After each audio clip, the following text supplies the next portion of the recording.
Assalamualaikum warahmatullahi wabarakatuh. Perkenalkan, nama aku Syifa Nur Fauzia Kamal dari Prodi Ilmu Administrasi Publik, Fakultas Ilmu Administrasi dan Humaniora.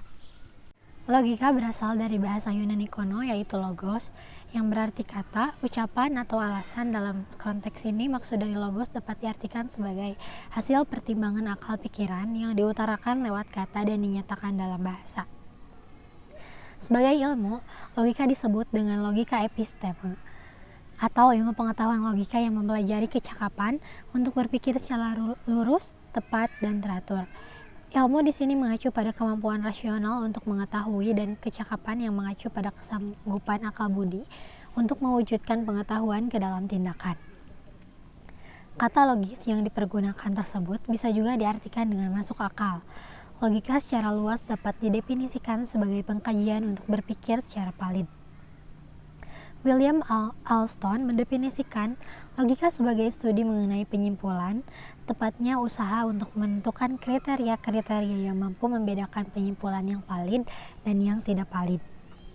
Sementara itu, Alfred Cyril Ewing berpendapat bahwa logika adalah studi mengenai berbagai jenis proposisi dan keterhubungannya satu sama lain yang dapat menentukan kebenaran suatu penyimpulan. Selanjutnya, Budiartanta dalam Surajio mengartikan logika sebagai ilmu yang mempelajari secara mendalam tentang kebenaran berpikir. Dengan kata lain, logika adalah ilmu mendasar dan meluas mengenai berpikir yang benar supaya hasilnya juga benar atau valid. Sementara itu, menurut Hasbullah Bakri dalam Surajio, logika adalah ilmu pengetahuan yang mengatur penelitian hukum-hukum akal manusia sehingga menyebabkan pikirannya dapat mencapai kebenaran. Hal ini berkaitan dengan kenyataan bahwa logika juga dapat mempelajari aturan-aturan dan cara berpikir yang dapat menyampaikan manusia kepada kebenaran, dan logika mempelajari pekerjaan akal dipandang dari aspek benar atau salah. Dari beberapa pandangan ahli tersebut, dapat disimpulkan bahwa logika adalah studi yang mempersoalkan tata cara berpikir secara tepat dan teratur untuk menentukan kriteria-kriteria yang mampu menyimpulkan suatu penyimpulan yang valid atau yang tidak valid.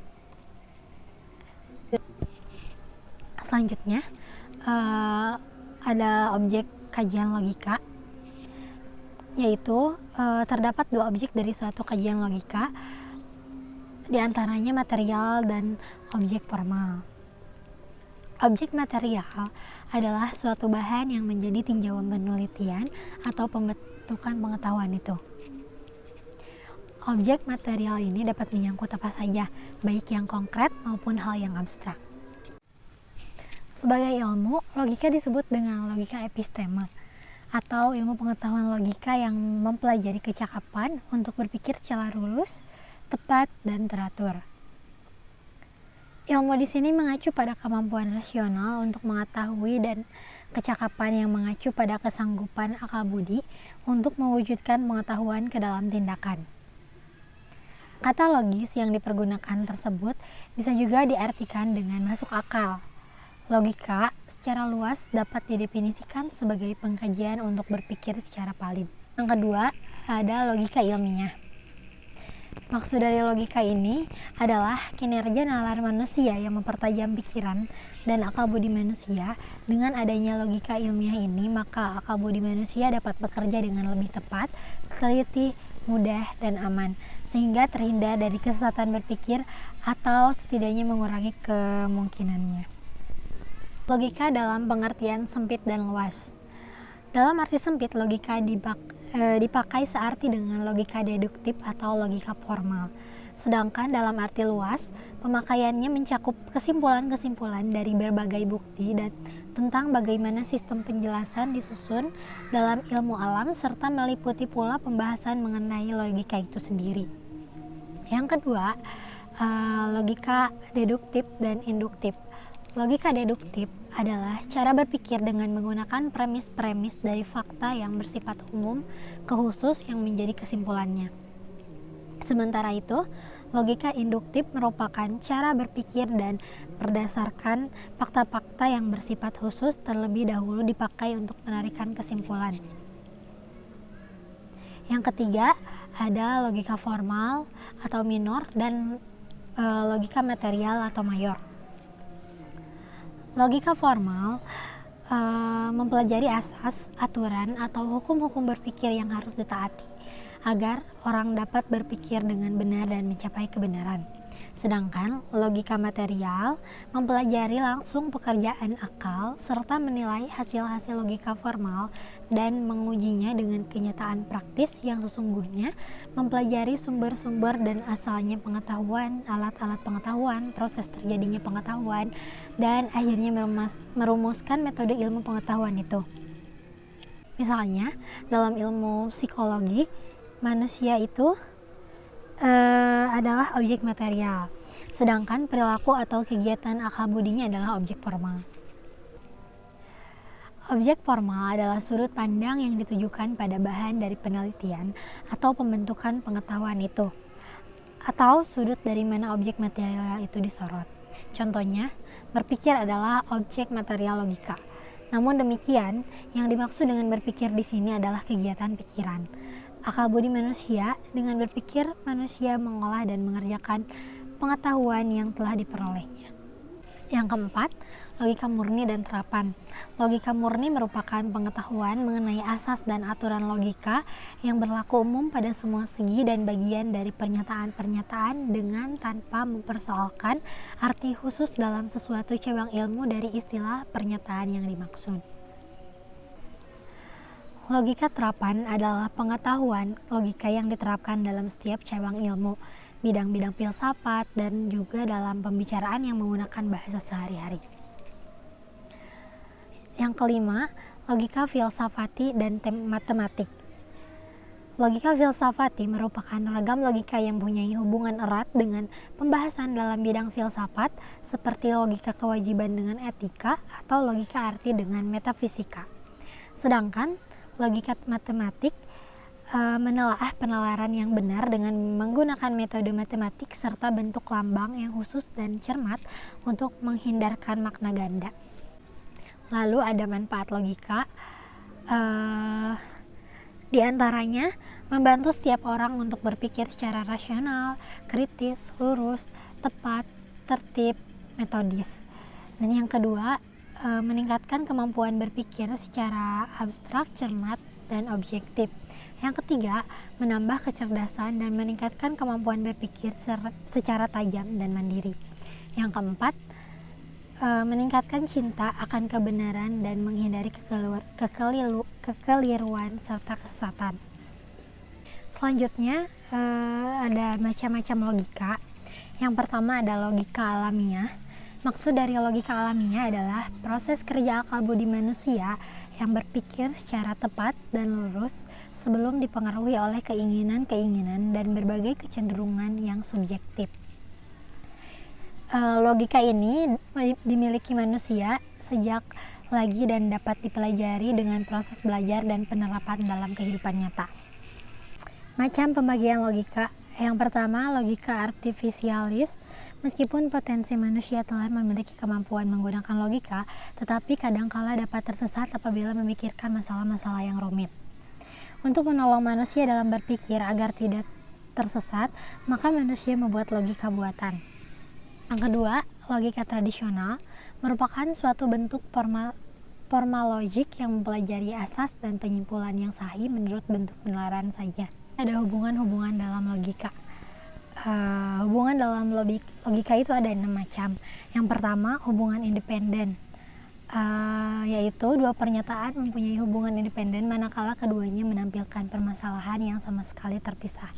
Contoh, kuda Sumbawa kuat-kuat, pohon asam berakar tunggang. Semua kelinci adalah lemah, semua kelinci pemakan daun-daunan. Hubungan independen mempunyai tabiat benar salahnya pernyataan pertama tidak dapat dipakai menentukan benar salahnya pernyataan yang lain. Kebenaran pernyataan kuda Sumbawa kuat-kuat tidak dapat dipakai menentukan benar salahnya pernyataan pohon asam berakar tunggang. Begitu pula sebaliknya.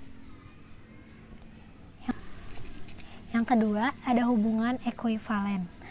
Dua pernyataan mempunyai hubungan ekuivalen manakala keduanya mempunyai makna yang sama.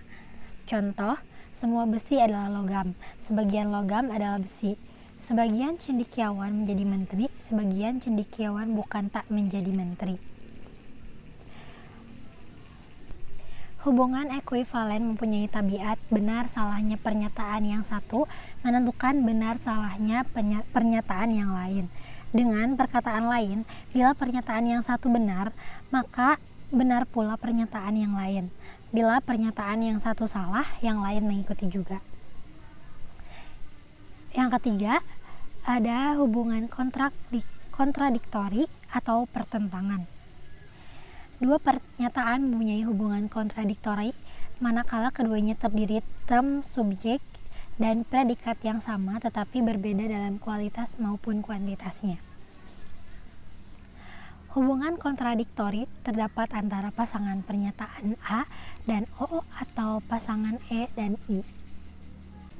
Misalkan yang A, semua yang sukses rajin. Yang O, sebagian yang sukses tidak rajin. Dan E, semua orang salah tidak pendek. Yang E, semua orang saleh tidak pendengki. Dan I, sebagian orang saleh pendengki. Sepasang permasalahan kontradiktori mempunyai tabiat bila salah satu yang lain harus benar, dan bila yang satu benar yang lain harus salah. Tidak mungkin benar keduanya atau salah keduanya. Contoh pasangan A dan O. Bila dalam kenyataan semua orang yang sukses adalah orang yang rajin, maka pernyataan A benar dan O salah. Sedangkan bila dalam kenyataan beberapa orang yang sukses adalah orang-orang yang tidak rajin, maka pernyataan O benar dan A salah. Semua orang sukses adalah tidak rajin, maka A salah dan O benar. Contoh, semua mahasiswa kelas A tidak lulus, dan I, sebagian mahasiswa kelas A lulus. Jika dalam realitas semua mahasiswa kelas A tidak ada yang lulus, maka E benar dan I salah. Tetapi bila ada yang lulus dan ada yang tidak, maka I benar dan E salah. Bila dalam kenyataan semua mahasiswa lulus, maka E salah dan I benar. Jadi, dalam hubungan kontradiktori, salah satu harus benar dan satunya lagi harus salah. Yang keempat, hubungan kontrari atau perlawanan. Dua pernyataan mempunyai hubungan kontrari manakala term, subjek, dan predikat kedua pernyataan itu sama. Kuantitasnya sama-sama universal tetapi berbeda dalam kualitas. Hubungan kontra terdapat pada pernyataan A dan E. Contoh, pernyataan A, semua politikus curang. Pernyataan E, semua politikus tidak curang. Hubungan kontrari mempunyai tabiat, salah satu pernyataan harus salah dan bisa salah keduanya. Bila dalam kenyataan semua politikus adalah curang, maka pernyataan A benar dan E salah. Bila dalam kenyataan semua politikus tidak curang, maka A salah dan E benar. Bila dalam kenyataan ada yang curang dan ada yang tidak curang, maka A dan E sama-sama salah. Yang kelima, ada hubungan subkontrari atau setengah perlawanan. Dua pernyataan mempunyai hubungan subkontrari manakala term, subjek, dan predikat pernyataan itu sama. Kuantitasnya sama-sama partikuler, berbeda dalam kualitas. Hubungan subkontrari terdapat pada pernyataan I dan O. Contoh pernyataan I, sebagian pedagang kikir. Pernyataan O, sebagian pedagang tidak kikir. Pernyataan O kembali, sebagian mahasiswa tidak malas. Pernyataan I, sebagian mahasiswa malas. Hubungan subkontrari mempunyai tabiat, salah satu pernyataan harus benar dan bisa benar keduanya. Bila dalam kenyataan semua pedagang adalah kikir, maka I benar dan O salah. Bila semua pedagang adalah tidak kikir, maka O benar dan I salah. Bila dalam kenyataan sebagian pedagang kikir, sebagian tidak kikir, maka I dan O sama-sama benar. Yang keenam, ada hubungan implikasi. yaitu dua pernyataan yang mempunyai hubungan implikasi manakala term subjek dan predikat pernyataan itu sama-sama dalam kualitas tetapi berbeda kuantitas. Hubungan implikasi terdapat pada pernyataan A dan I serta pasangan antara E dan O. Contoh pernyataan A, semua mahasiswa kelompok C rajin. Pernyataan I, sebagian mahasiswa kelompok C rajin. Pernyataan E, semua patriot tidak malas. Pernyataan O, sebagian patriot tidak malas. Hubungan implikasi mempunyai sifat bila benar keduanya, salah keduanya, atau satu benar dan satu salah. Contoh pernyataan A dan I. Bila dalam kenyataan semua mahasiswa kelompok C rajin, kenyataan semua mahasiswa kelompok C tidak rajin, maka A dan I salah. Bila dalam kenyataan mahasiswa kelompok C ada yang rajin dan ada pula yang tidak, maka A benar dan I salah.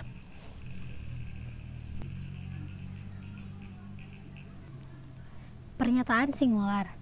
Pernyataan A dan E dengan subjek dan predikat yang sama, sebagaimana kita ketahui, mempunyai hubungan kontrari. Tetapi pernyataan A dan E singular dengan subjek dan predikat yang sama mempunyai hubungan kontradiktori, seperti A, Hasan berbaju hitam. E, Hasan tidak berbaju hitam. Sepasang permasalahan A dengan subjek yang sama tetap predikat berbeda dapat mempunyai hubungan kontrari, seperti A, Nurdin pergi ke Yogyakarta. A, Nurdin pergi ke Solo.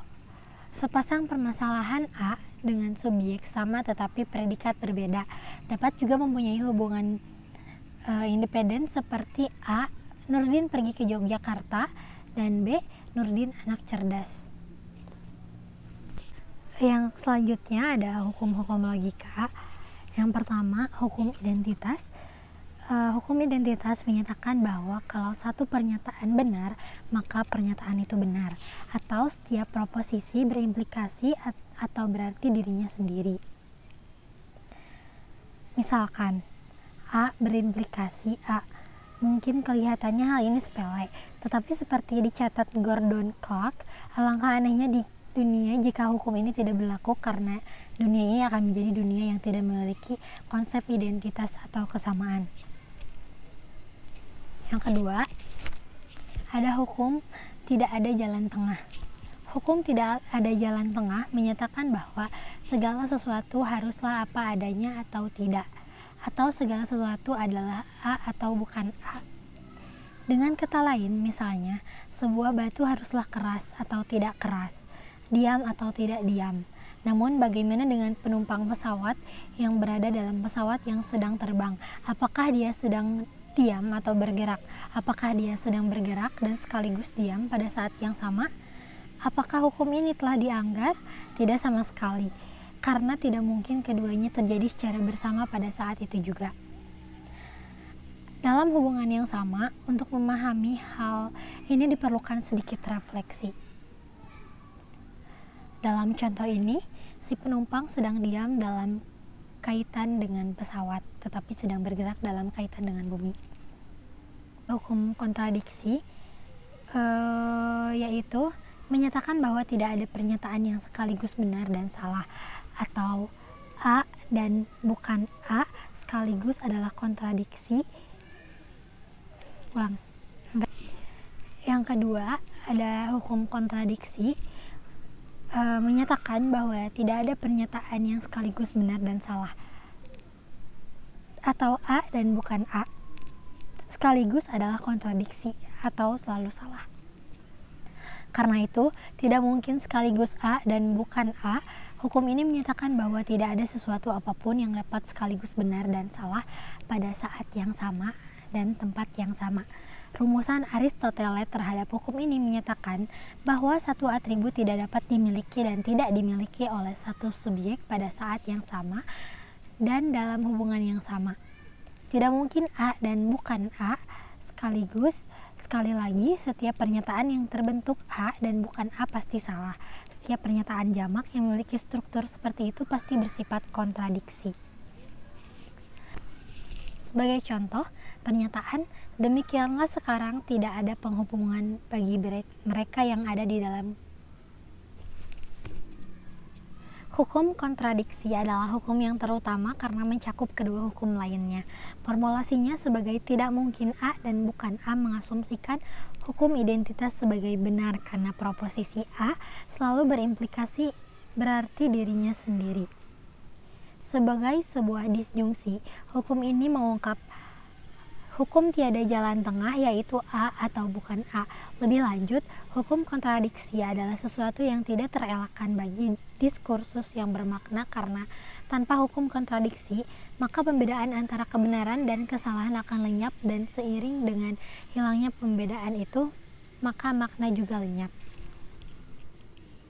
Dengan demikian, hukum ini bukan hanya berlaku pada tem-tem yang tidak ambigu, pada proposi-proposi yang sebuah argumen, tetapi juga berlaku pada kata-kata yang digunakan dalam diskursus atau wacana yang bermakna. Tanpa hukum identitas maka kesamaan atau identitas akan lenyap. Tanpa hukum tidak ada jalan tengah, kebingungan dimulai. Dan tanpa hukum kontradiksi, kegilaan berkuasa penuh. Tanpa ketiganya tidak mungkin ada diskursus atau wacana yang dapat dipahami. Ada makna kata atau tem. Kata atau tem kalau dilihat dari sudut arti adalah yang pertama unipok atau sama suara sama artinya. Artinya kata yang menunjukkan pengertian yang sama pula. Misalnya kucing hanya menunjukkan pengertian yang dinyatakan oleh kata itu saja. Yang kedua equivok, sama suara tetapi tidak sama artinya. Artinya kata yang menunjukkan pengertian yang berlainan. Kata genting misalnya menunjukkan arti atap rumah, tetapi juga suatu keadaan gawat. Kata kambing hitam misalnya menunjukkan arti kambing yang berwarna hitam dan orang yang dikorbankan atau orang yang dipersalahkan. Yang ketiga, ada analog atau sama suara, sedangkan artinya di satu pihak ada kesamaannya, di pihak lain ada perbedaan. Artinya, kata yang menunjukkan banyak barang yang sama, tetapi serentak juga berbeda-beda dalam kesamaannya itu. Kata ada misalnya apabila kata itu dikenakan pada Tuhan, manusia, dan hewan di satu pihak sama artinya, tetapi di satu pihak tidak sama artinya, karena terdapat perbedaan antara cara beradanya Tuhan dan beradanya manusia maupun hewan. Kata tem kalau dilihat dari sudut isi adalah abstrak atau kata yang menunjukkan suatu bentuk atau sifat tanpa bendanya, misalnya kemanusiaan, keindahan, dan konkret kata yang menunjukkan suatu benda dengan bentuk atau sifatnya, misal manusia.